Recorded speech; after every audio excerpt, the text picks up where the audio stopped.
Ya, shalom semuanya. Kembali lagi bersama saya Andreas di segmen Khotbah 3 Menit. Dan semoga damai dari Allah Bapa Tuhan kita Yesus Kristus menyertai kita semua hari ini hingga sampai selama-lamanya. Amin. Dan kita masih membahas Nuh ya, yang dimana kita spesifikkan iman dari Nabi Nuh ini. Dan kita bisa lihat kenapa Allah itu memilih Nuh pada kala itu ya, di mana Allah berencana untuk memusnahkan seluruh umat manusia menggunakan air bah. Dan kita bisa lihat hal itu di Kejadian 6 dan kita baca dari ayat yang ke-5 sampai yang ke-9. Saya bacakan.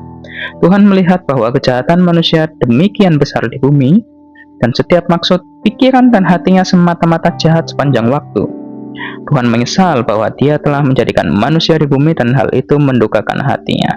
Karena itu Tuhan berfirman, Aku akan memusnahkan manusia yang telah kuciptakan dari muka bumi, baik manusia dan binatang yang merayap dan burung-burung di udara, sebab aku menyesal telah menjadikan mereka.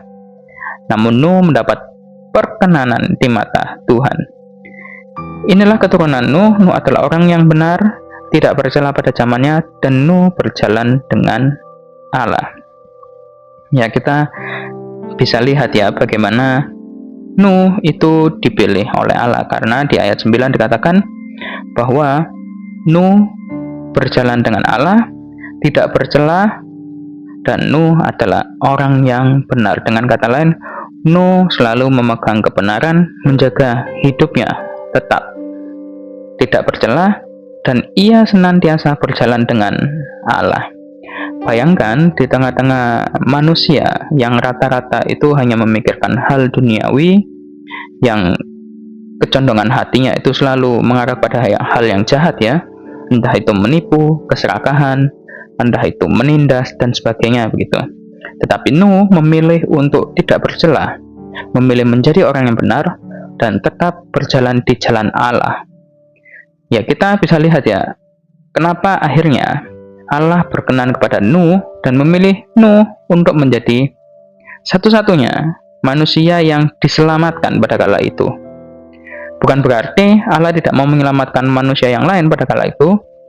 Dengan lamanya waktu Nuh membuat bahtera kala itu, Allah telah memberikan kesempatan kepada manusia yang lain untuk bertobat.